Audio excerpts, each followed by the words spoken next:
The leather of the passenger seat felt unusually cold against her skin, a stark contrast to the warmth of the surprise she carried. At 7 months pregnant, Amelia thought she knew everything about her husband Richard Sterling, the man whose empire touched the sky and whose smile could calm any storm.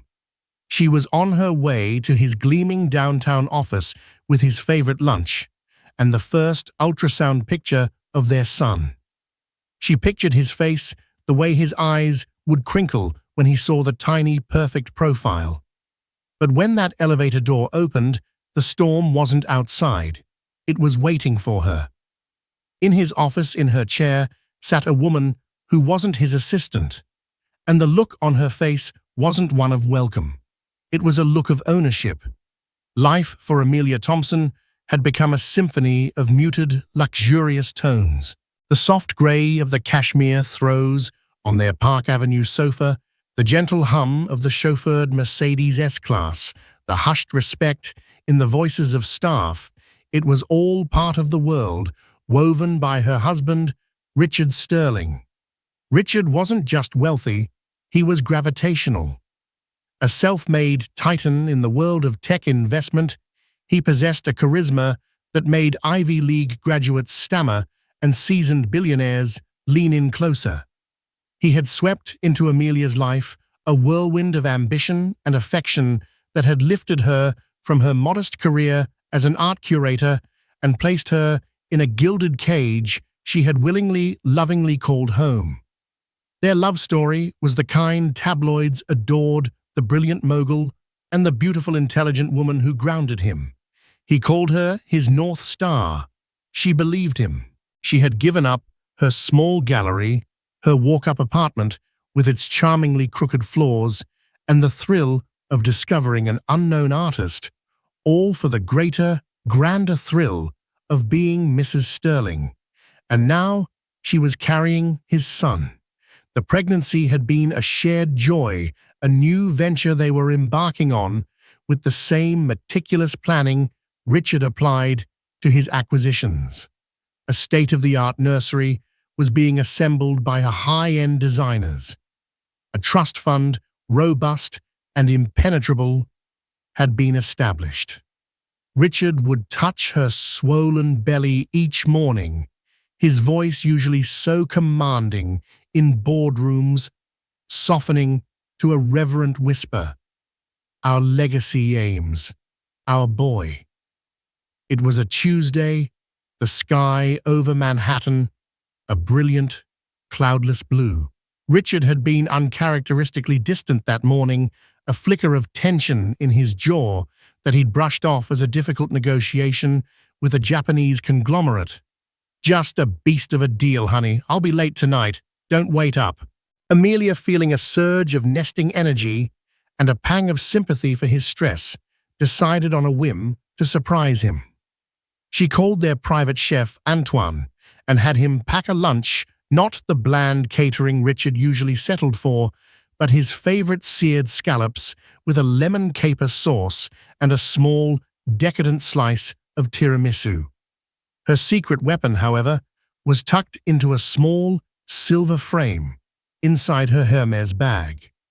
It was the 3D ultrasound from her appointment the day before, a startlingly clear image of their son's face, tiny fist pressed against his cheek.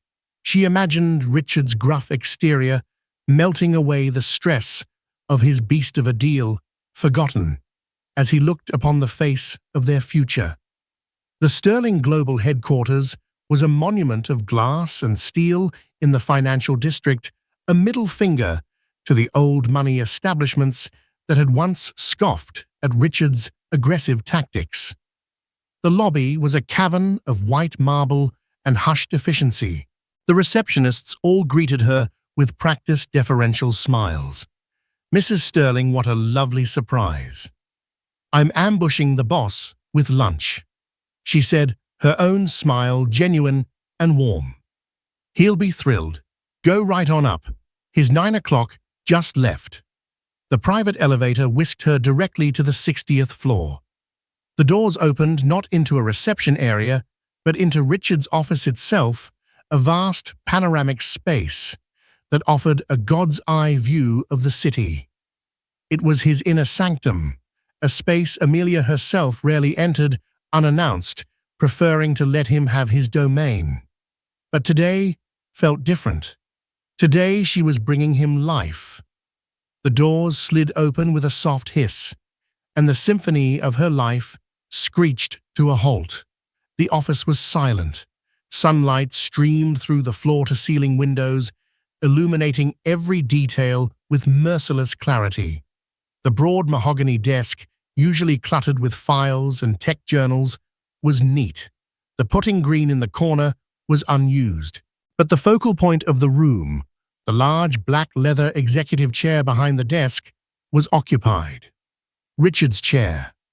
It was the chair he'd bought after his first billion-dollar valuation, a throne of Italian leather and polished chrome. It was the chair where he'd signed deals that shook markets, where he'd taken calls from world leaders.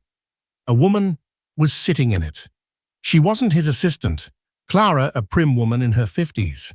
This woman was young, perhaps in her late 20s, with a cascade of dark, glossy hair that fell over the shoulders of a sharply tailored, blood-red dress. Her legs were crossed, one stiletto-heeled foot, swinging with an air of lazy impatience. She wasn't looking at the view. She was examining a document on the desk, her expression one of intense proprietary focus. An empty coffee cup sat beside a sleek, unfamiliar laptop. She looked in every conceivable way like she belonged there. Amelia stood, frozen in the elevator doorway, the bag with the scalloped lunch suddenly feeling absurdly heavy. Her heart began a frantic, painful tattoo against her ribs. The air once filled with the scent of Richard's familiar cologne and old books now seemed thick with an alien perfume, something musky and expensive. The woman looked up, her eyes a cool, calculating shade of brown flicking over Amelia. There was no surprise in her gaze, no alarm, just a flicker of something else.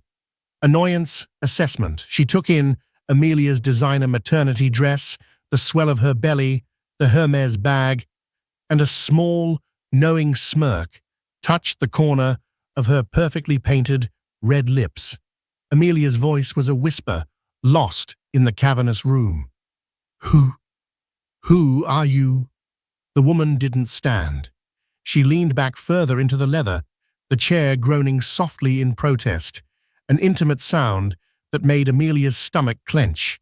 She placed the pen she was holding down with a deliberate soft click.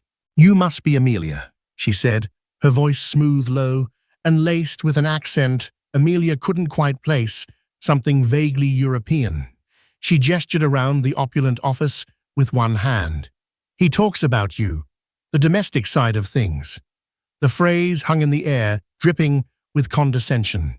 The domestic side of things, as if Amelia were the housekeeper or the nanny, as if the life they had built the child she was carrying was a quaint, secondary project.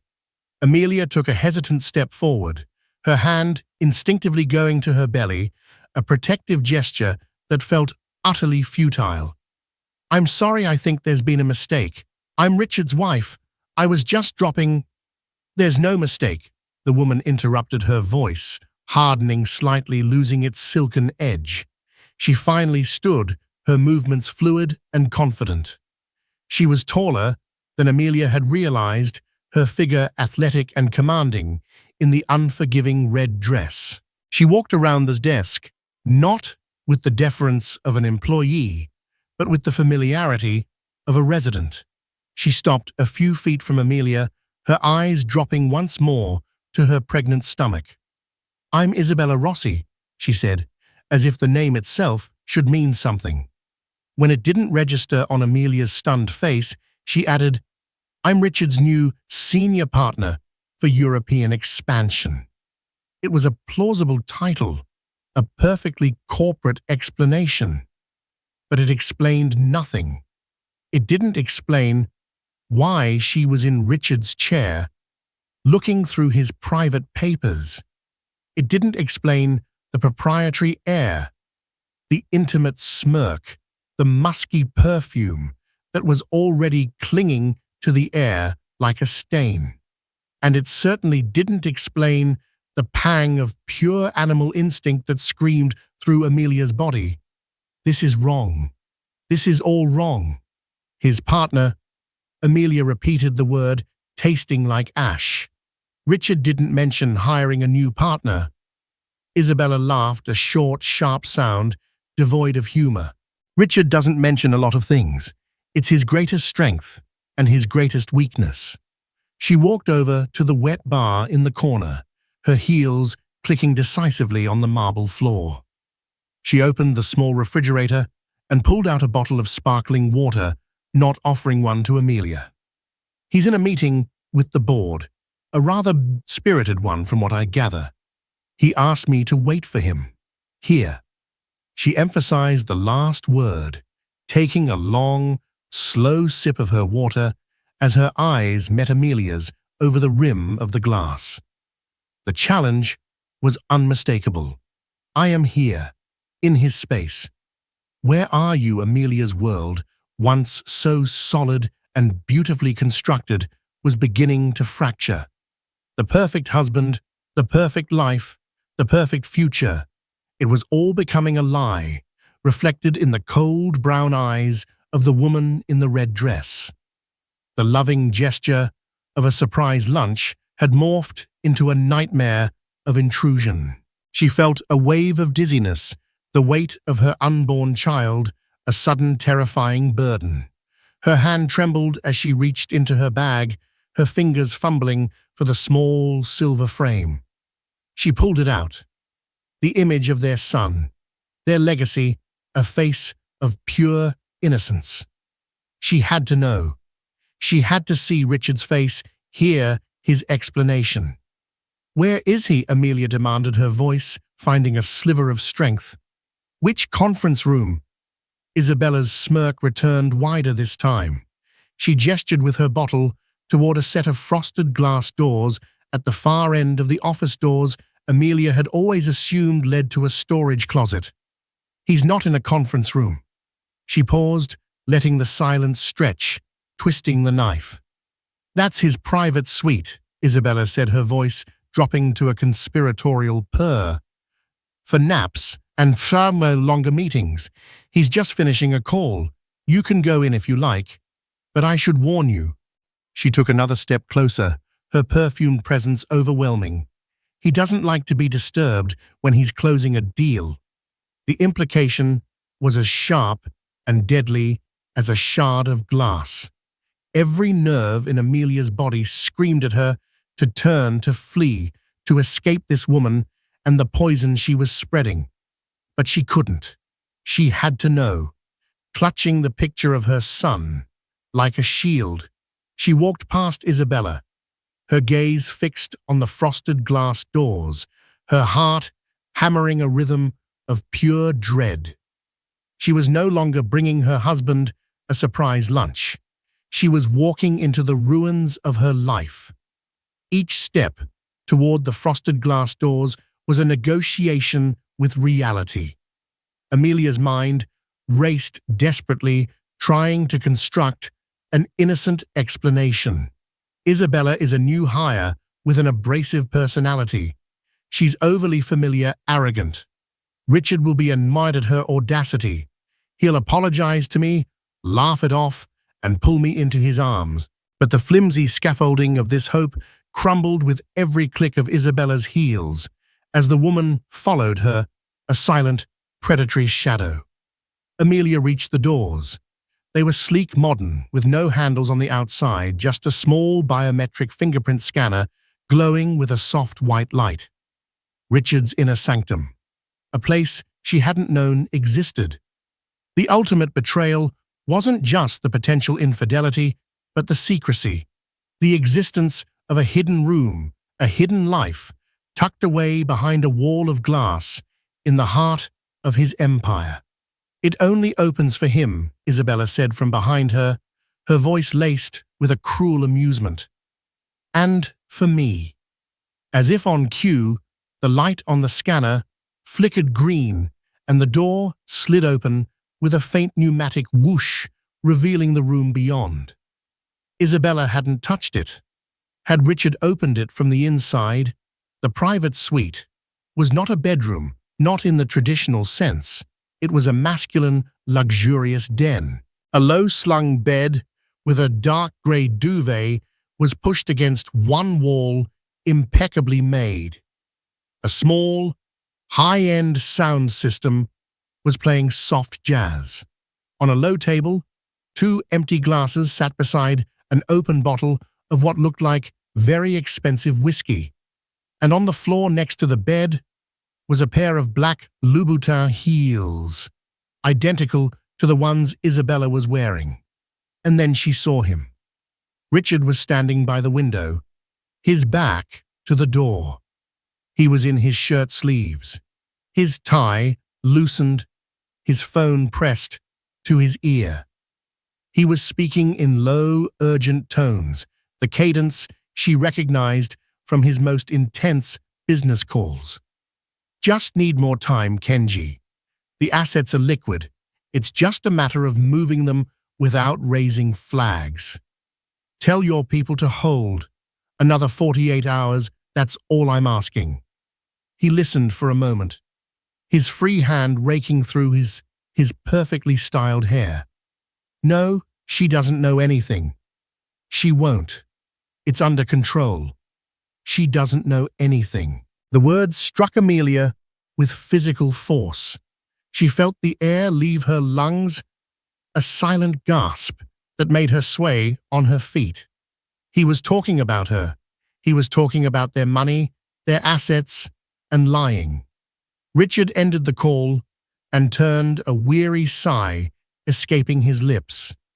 His eyes, the same warm blue eyes that had promised her a lifetime of devotion, widened in shock when they landed on her. For a split second, she saw pure, unadulterated panic. It was a look she had never seen on him, a crack in the invincible facade of Richard Sterling. Amelia, what? What are you doing here? He rushed forward, his face a mask of manufactured concern. He tried to take her arm, but she flinched away, her body recoiling as if from a hot flame. His eyes darted from Amelia's pale, stricken face to Isabella, who was now leaning against the doorframe, watching the scene unfold with the detached interest of a theater-goer. A flicker of anger crossed Richard's face as he looked at Isabella. I told you to wait in the main office. Your wife was so insistent, Isabella purred. I thought it was better she heard it from you.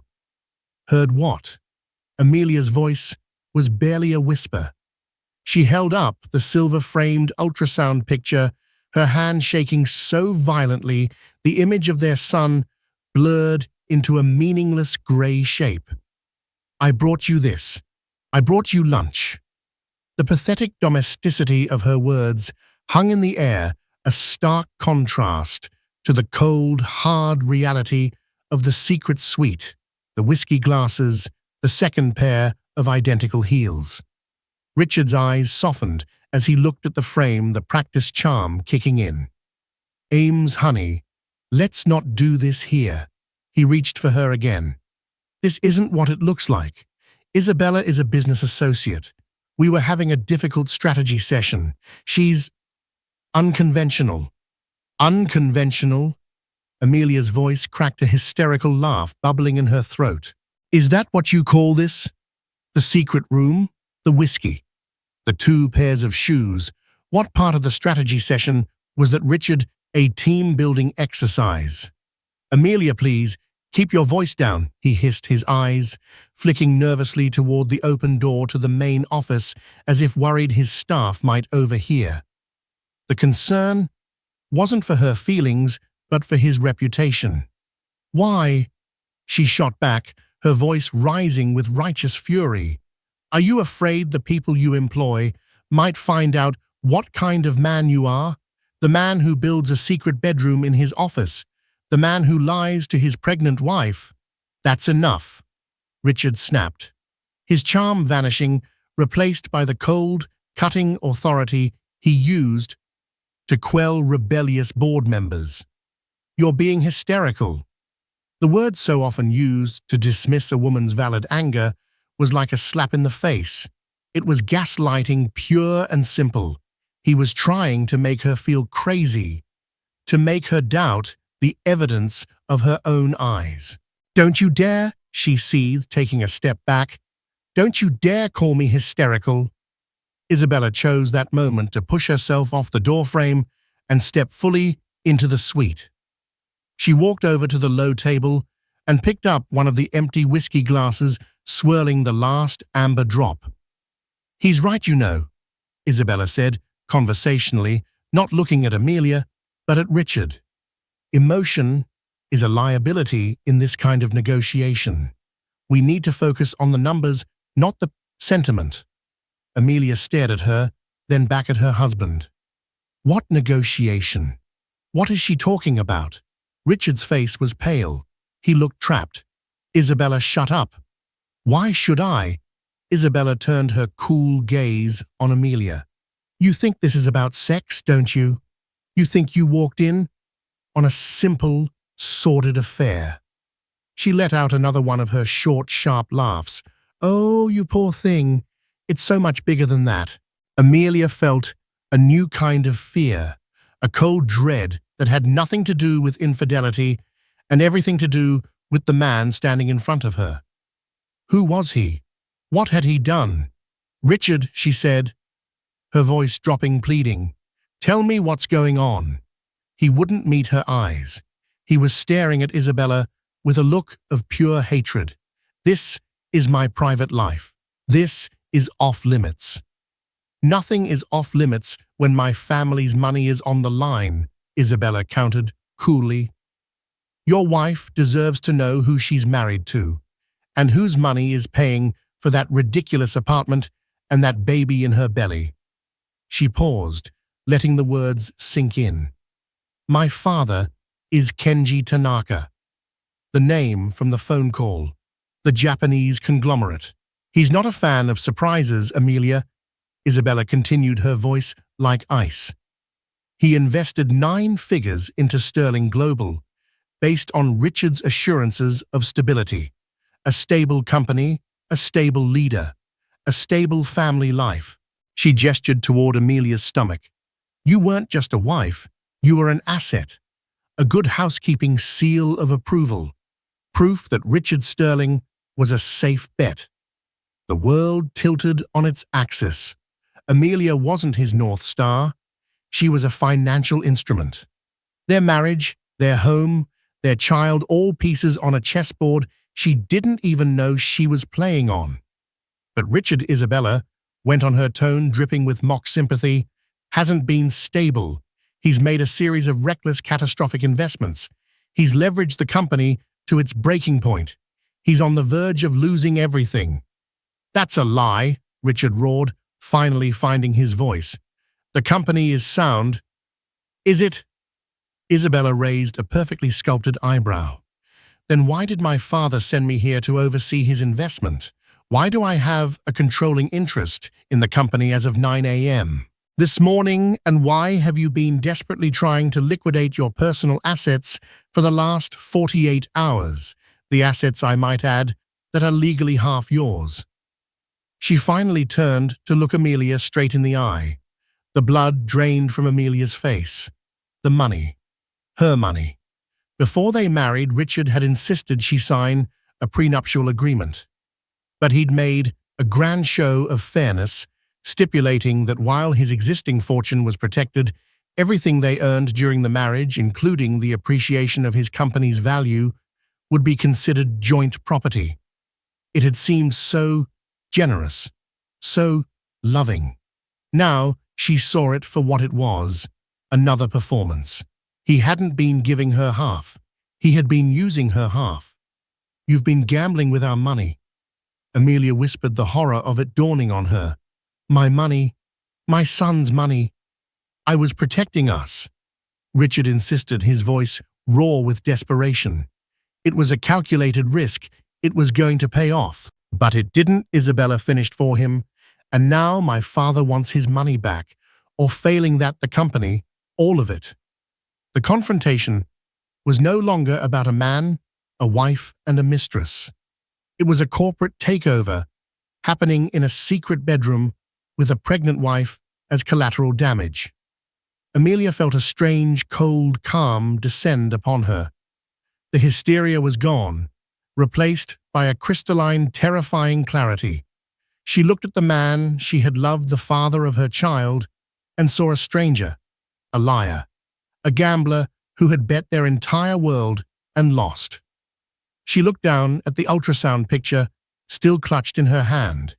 This tiny, innocent life, her legacy, not his.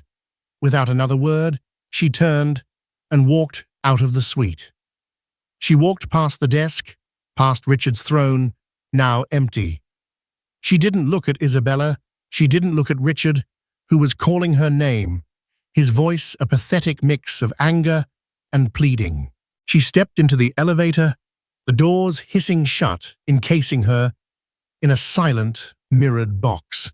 As the elevator descended, she saw her own reflection, a pale, pregnant woman in a beautiful dress holding a picture of a son who would now be born into a war zone.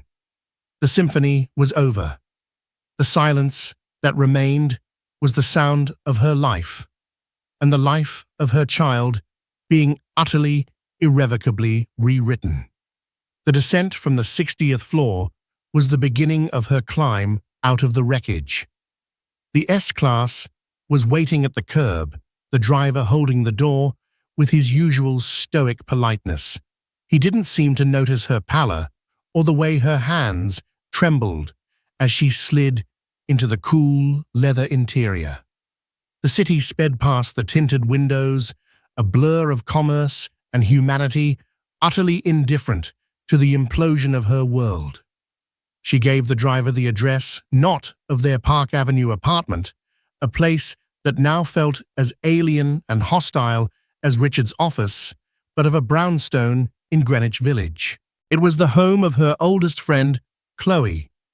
Chloe was a litigation lawyer, a woman whose sharp mind and even sharper tongue had been honed in the crucible of Manhattan's toughest courtrooms. She was the one who had jokingly called Amelia's prenuptial agreement the Magna Carta of marital bliss, but had still insisted on reading every line before Amelia signed it. When Amelia arrived unannounced, her face a tear-streaked ruin, Chloe took one look at her and cancelled her afternoon appointments. She led Amelia into her living room, a cozy, cluttered space filled with books and legal journals, a world away from the sterile minimalism of the Sterling residence. As Amelia collapsed onto a worn velvet sofa, the whole story came pouring out: the surprise lunch, the woman in the red dress, the secret suite, the financial ruin, the name Kenji Tanaka. She recounted it all in a halting, broken monologue, clutching a mug of tea Chloe had pressed into her hands. When she finished, the only sound in the room was the ticking of a grandfather clock in the hall. Chloe hadn't interrupted once. She just listened, her expression growing progressively harder, her lawyerly brain processing facts, identifying vulnerabilities, formulating a strategy. "Okay," Chloe said finally, her voice calm and measured. "First things first, you are not going back to him. You're staying here. This is now your fortress of solitude. Second, no more communication with Richard. No calls, no texts. Any attempt at contact goes through me." "Understood." Amelia nodded numbly, the simple, direct commands a lifeline in the swirling chaos of her emotions. "Good," Chloe continued, already pacing in front of the fireplace. "Let's assess the battlefield. Isabella Rossi, daughter of Kenji Tanaka. Tanaka is a corporate raider, old school. He doesn't invest. He conquers. Sending his daughter in as a partner is a classic Trojan horse maneuver. He's not just trying to recoup a loss, He's executing a hostile takeover. But Richard said he had it under control. Amelia whispered the words, sounding hollow, even to her own ears. Richard is either a fool or a liar, or more likely both, Chloe said bluntly. He played with fire, and now the whole house is burning down. And he used you, Ames. He used your marriage as a shield, a performance of stability to lure in investors like Tanaka. You weren't his wife. You were an exhibit in his prospectus. The clinical brutal assessment hurt, but it also resonated with the cold truth Amelia had felt in that office. The money, Amelia said, her voice shaking. Our joint assets. He was liquidating them. Can he do that? Chloe stopped pacing and looked at her, a grim light in her eyes. That's the million-dollar question, or in your case, the $100 million question. The prenup specifies joint property, but there are always clauses loopholes. We need to see exactly what he's been doing. We need a forensic accountant, the best there is. For the next few hours, Chloe's apartment transformed into a war room. She made calls, her voice a low, commanding hum. She contacted a man named David Chen, a forensic accountant known as the Bloodhound, for his ability to sniff out hidden assets and financial malfeasance. She reached out to a contact at the State Department to get a background on Kenji Tanaka's international business dealings. She was methodical, relentless, building a wall of defense around Amelia. Meanwhile, Amelia sat on the sofa, feeling like a ghost in her own life. Her phone buzzed incessantly. Dozens of texts from Richard, escalating from concerned, "Ames, where are you? I'm worried sick," to pleading, "Please just talk to me. We can fix this," to demanding, "Amelia, this is childish. Come home now." She ignored them all, each buzz a small, painful reminder of his betrayal. Later that evening, David Chen arrived. He was a small, unassuming man in a rumpled suit, but his eyes were sharp and missed nothing. He sat with Amelia, his voice gentle, asking precise questions about her knowledge of their finances. Had she ever seen the brokerage statements? Did she have access to the online banking portals? Had Richard ever asked her to sign any documents she didn't fully understand? The answer to most questions was no. Amelia had trusted him completely. She had outsourced the management of her life and her future to him, a dereliction of duty she was now paying for. "I was a fool," she murmured, shame washing over her. "You weren't a fool, Mrs. Sterling," David Chen said, kindly. "You were in love." Financial abuse often hides behind the mask of affection and protection. He made you feel safe by keeping you in the dark. The next morning, the first salvo in Richard's counterattack arrived. It was an email not to Amelia, but to Chloe.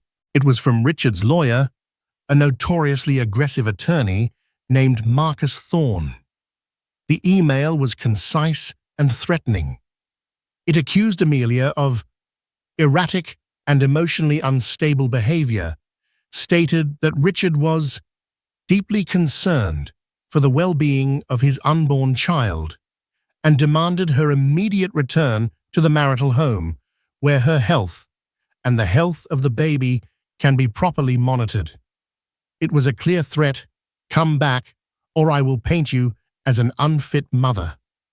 "He's trying to use the baby against you," Chloe said, her voice tight with fury as she read the email aloud. "Classic narcissist playbook: isolate, intimidate, and seize the moral high ground. We need to move faster." David Chen had already started his work. Using the limited information Amelia could provide, the name of their primary bank, the approximate date of their marriage, he began to dig. It was like trying to pick a lock in the dark, but the Bloodhound had his methods. He discovered the existence of several LLCs, shell companies set up by Richard shortly after their marriage. They had names like Hudson Property Group, and Atlantic Ventures, but their purpose was anything but benign. He's been siphoning the joint property into these entities, David explained over a conference call, his voice crackling with a kind of professional excitement. On paper, it looks like legitimate investment activity. He's moving money from a joint brokerage account into one of these LLCs to invest in a project. But because he is the sole owner of the LLC, he's effectively moving it from our column to his column. It's sophisticated, it's devious, and it's highly illegal. The scale of the deception was breathtaking. It wasn't just a few bad trades. It was a systematic, deliberate campaign to defraud her, starting almost from the moment they said, "I do." While David tracked the money, Amelia, with Chloe's encouragement, began her own investigation. She couldn't fight Richard on the financial front, but she could try to understand the human element.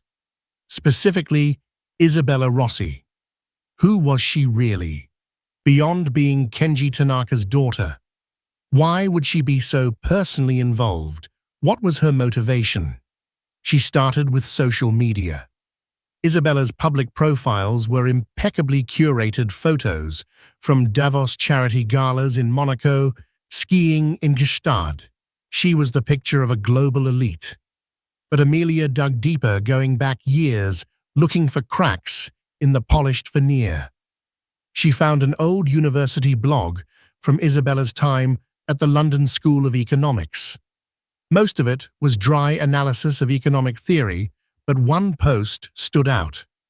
It was a fiery, passionate essay about the predatory practices of Western venture capitalists, specifically naming a handful of new money cowboys who she claimed built their empires on stolen ideas and broken promises. And then Amelia found the name. Near the end of the post, Isabella wrote, "Men like Richard Sterling are not innovators. They are vultures who feast on the dreams of others." My first mentor, a brilliant programmer named Ben Carter, learned that lesson the hard way. Sterling stole his code, bankrupted him, and left him with nothing. Some call it business. I call it theft. Ben Carter.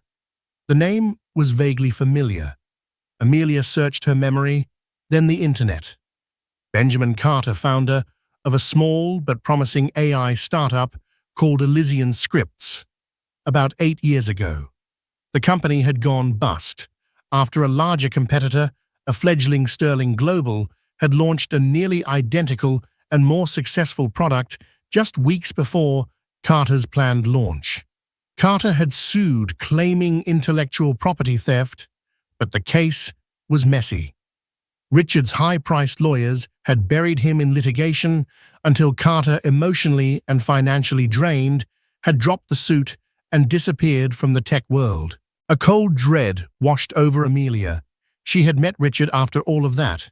He had told her he'd had some tough legal battles in his early days, casting himself as David against the Goliaths of the industry.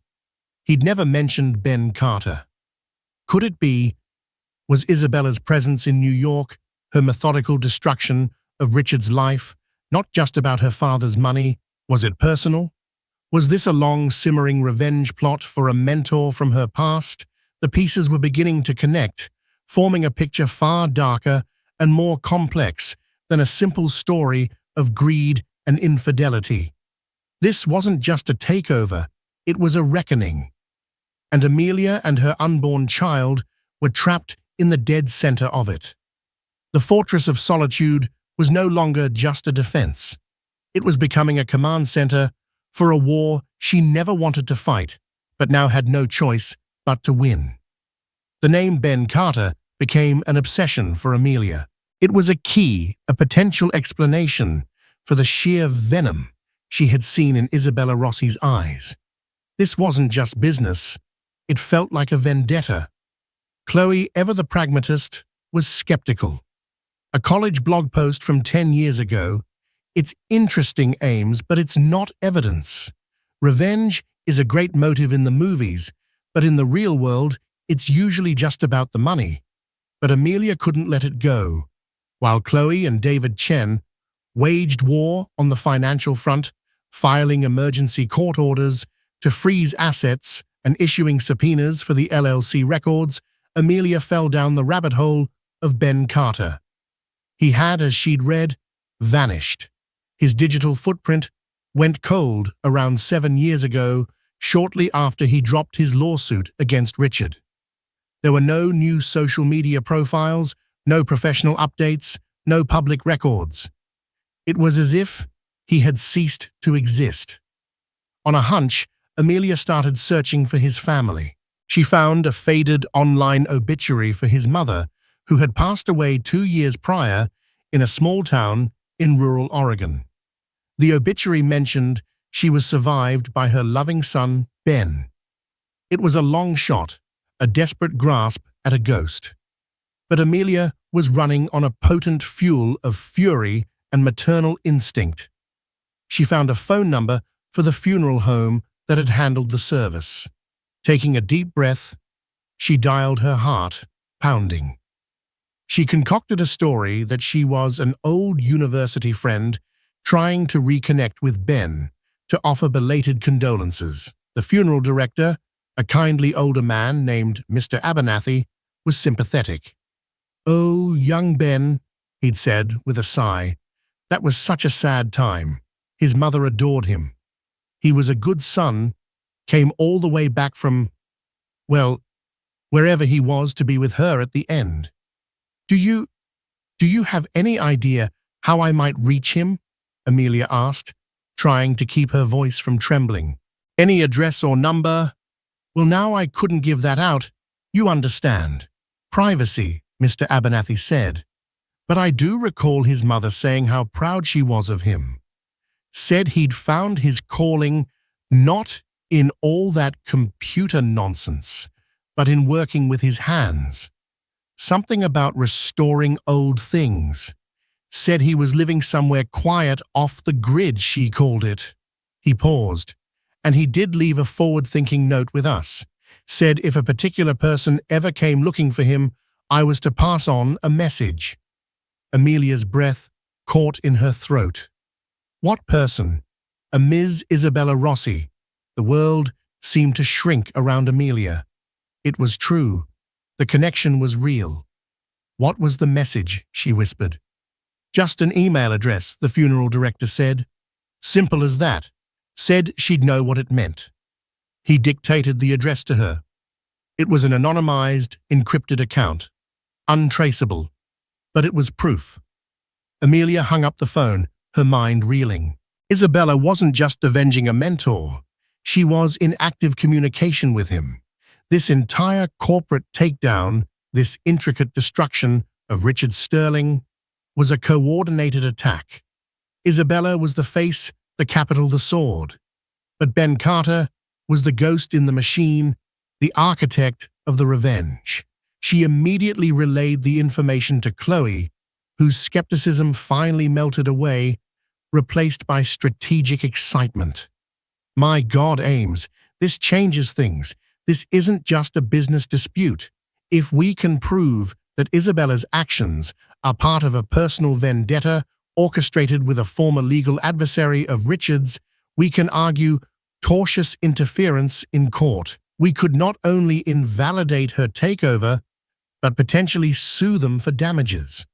The strategy shifted. It was no longer just about clawing back Amelia's share of the marital assets. It was about exposing the conspiracy. It was about proving that Sterling Global, for all its current faults, was the victim of a malicious, premeditated attack. It would be a difficult case to make, painting the philandering, fraudulent Richard Sterling as a victim. But as Chloe put it, the law is a funny thing. Sometimes you just need a slightly less dirty shirt than the other guy. Their first move was to use the discovery of the conspiracy as leverage.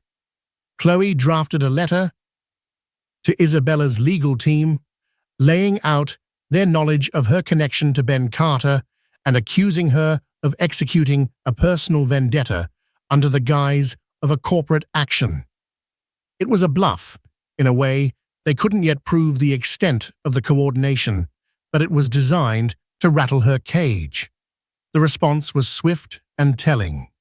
For the first time, the other side seemed flustered. Their lawyers sent back a blustering denial, but the tone was less confident. And 2 days later, something unexpected happened. Amelia received a package at Chloe's brownstone, a simple, unmarked courier envelope.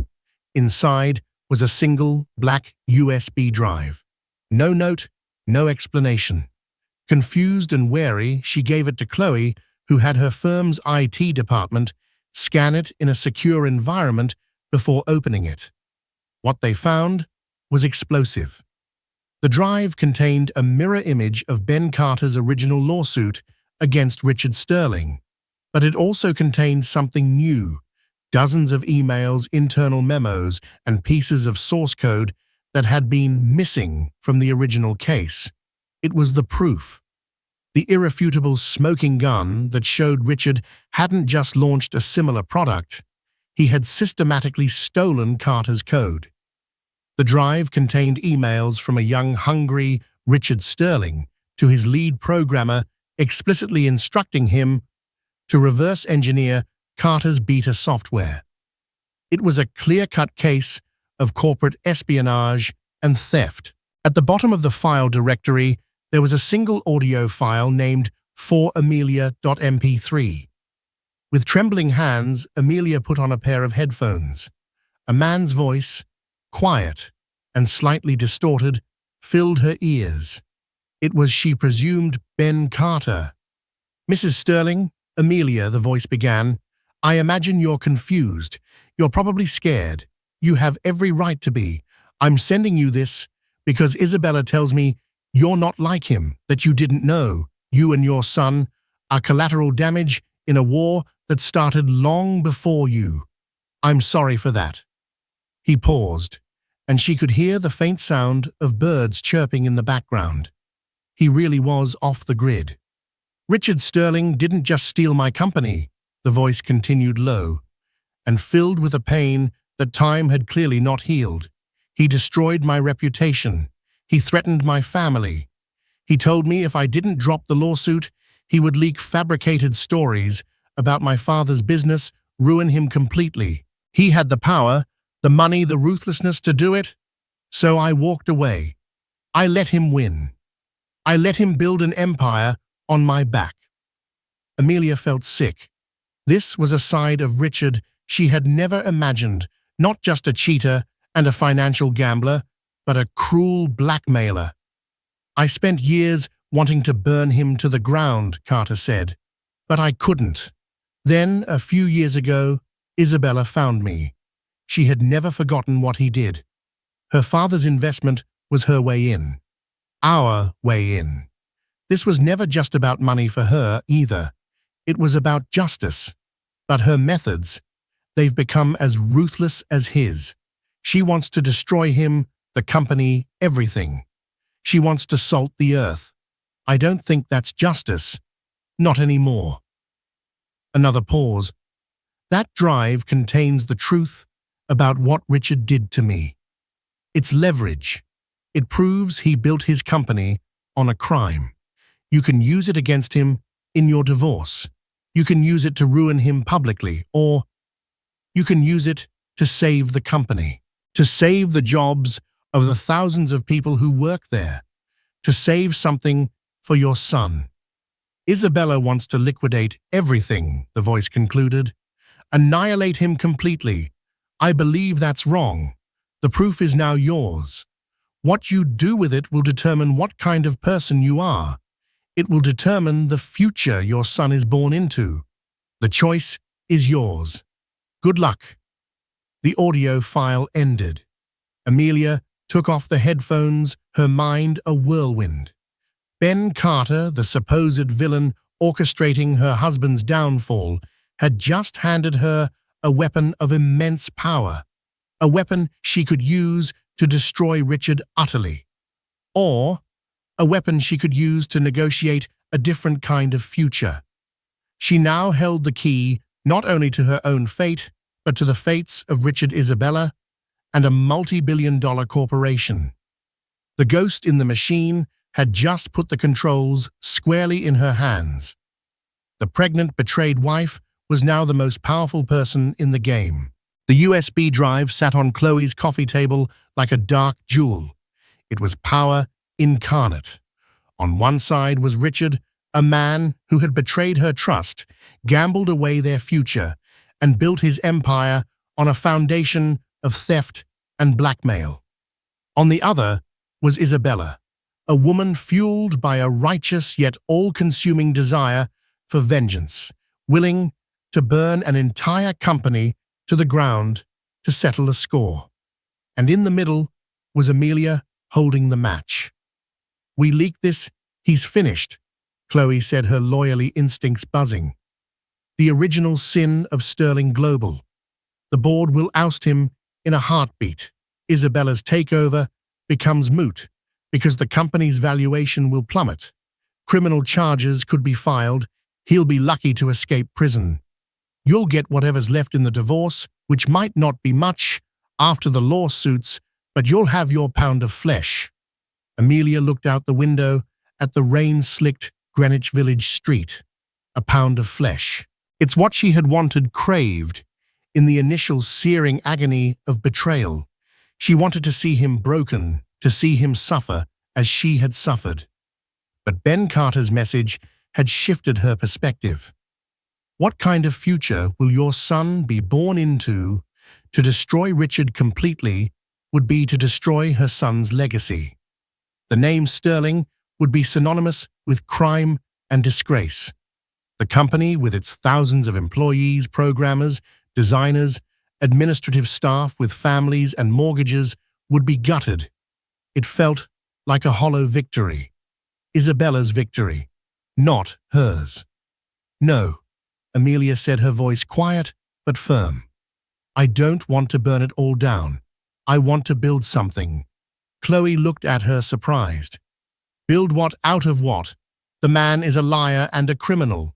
"He is," Amelia agreed, "but he's also the father of my child, and that company, it's my son's birthright, the legitimate parts of it, at least. I'm not going to let Isabella Rossi or Richard's ego turn it to ash." A new resolve hardened within her. She was done being a victim. She was done reacting. It was time to make her move. "Chloe," she said, turning from the window, her eyes clear and determined. "I want you to set up a meeting, not with lawyers. Just me, Richard, and Isabella, in a neutral location. A hotel conference room. No one else." "Ames, that's insane," Chloe protested.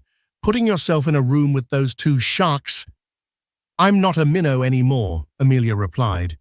"They think this is a war between the two of them. It's time they realize there's a third power on the board."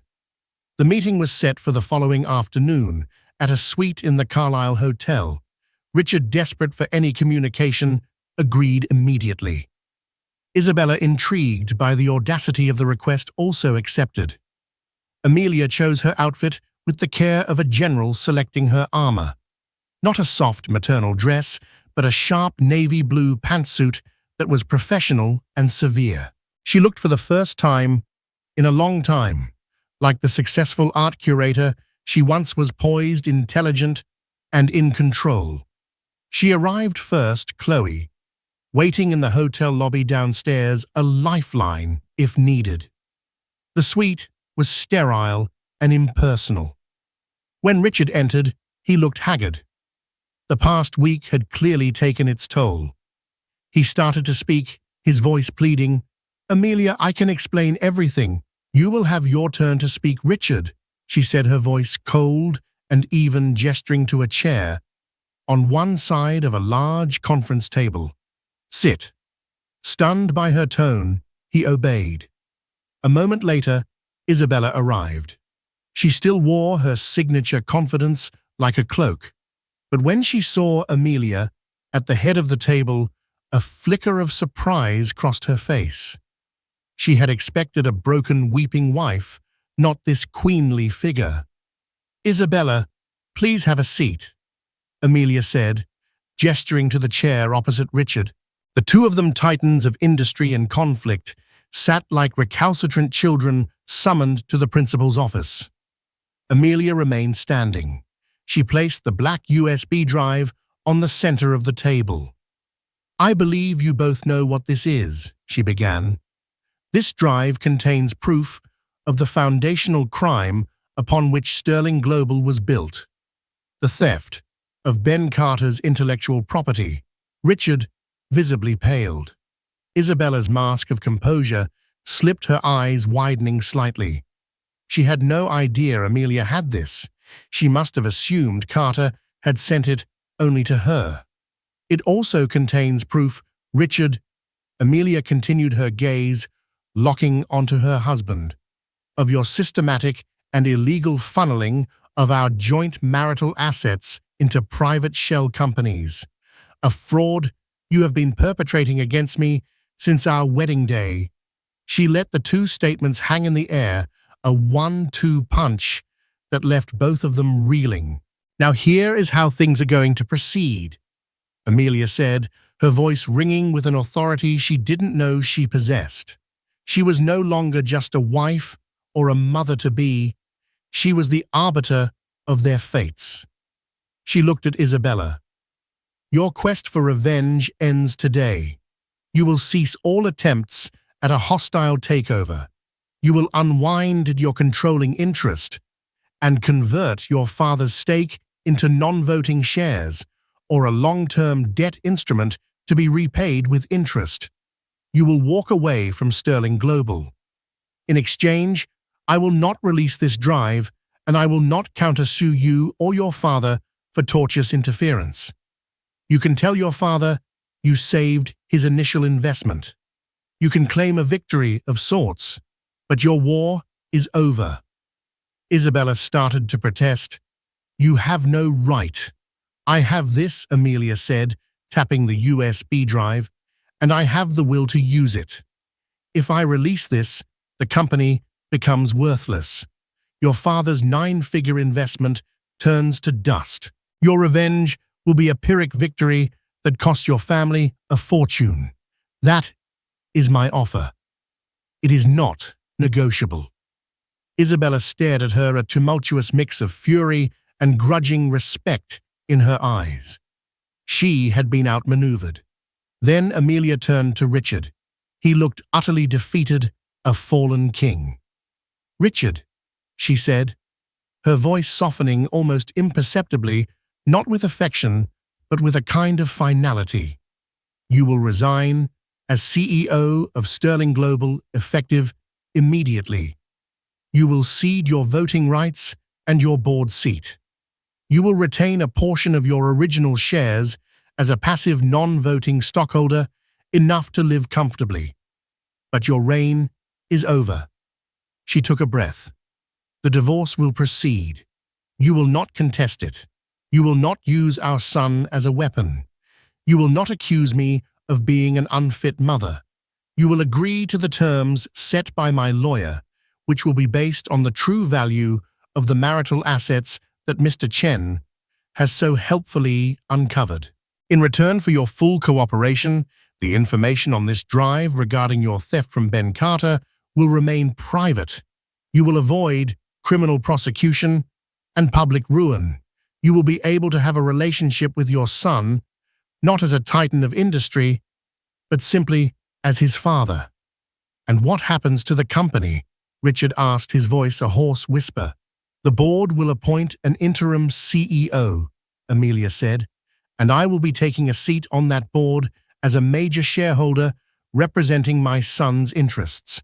I will help guide the company back to stability. I will also create a new fund seeded by a significant portion of my divorce settlement. This fund will be used to make restitution. Its first act will be to find Ben Carter and pay him the full inflation-adjusted value of what his company would have been worth, plus damages. Justice will be served." Quietly, but completely, silence descended on the room. Amelia had just dictated the terms of surrender to two of the most ruthless people she had ever met. She had taken their war and dismantled it piece by piece, replacing it not with destruction, but with a new, equitable order. Richard Broken simply nodded. There was nothing else he could do. Isabella stared at Amelia for a long moment, then a slow, wry smile touched her lips. She stood up. "He talks about you," she said, echoing her words from that first day in the office. "The domestic side of things." She shook her head. He had no idea who he was married to. With that, Isabella turned and walked out of the room. Amelia was left alone with her husband. The anger was gone, replaced by a vast aching sadness for the man he could have been, for the life they could have had. "Why, Richard?" She asked the question, no longer an accusation, but a genuine plea for understanding. "Why did you do it all? The lies, the theft?" He looked up at her, his eyes filled with a shame so profound it was almost tangible. "Because I was terrified," he whispered. "I grew up with nothing, Ames. I was so terrified of going back there, of being nobody. Every success just made me more afraid of failing. I thought if I just had one more deal, 1 more billion, I would finally feel safe. But it was never enough." He finally met her gaze. "The only time I ever felt truly safe was with you, and I destroyed that too."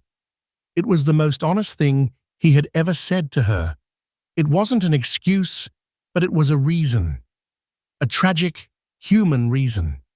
Amelia picked up the USB drive from the table. She looked at Richard one last time, the father of her child, the architect of her pain, and the catalyst for her strength. "Goodbye, Richard," she said, and walked out of the room, leaving him alone with the ruins of his empire, ready to begin building her own. In the end, the story wasn't about the woman in the red dress or the millionaire's betrayal. It was about Amelia's quiet, steely transformation. She didn't just walk away, she rewrote the entire game. She secured her child's future, not with rage, but with breathtaking strategy, ensuring his legacy was one of justice and integrity, not disgrace. She proved that the real power wasn't in the boardroom or the bank account, but in the courage to dismantle a world built on lies and build a new one founded on truth. Her journey from the ultimate victim to the ultimate victor is a powerful reminder that sometimes the deepest betrayals forge the strongest survivors. If Amelia's incredible story of strength and resilience moved you, please hit that like button and share it with someone who needs a reminder of their own power. Don't forget to subscribe and turn on notifications so you won't miss our next real-life drama.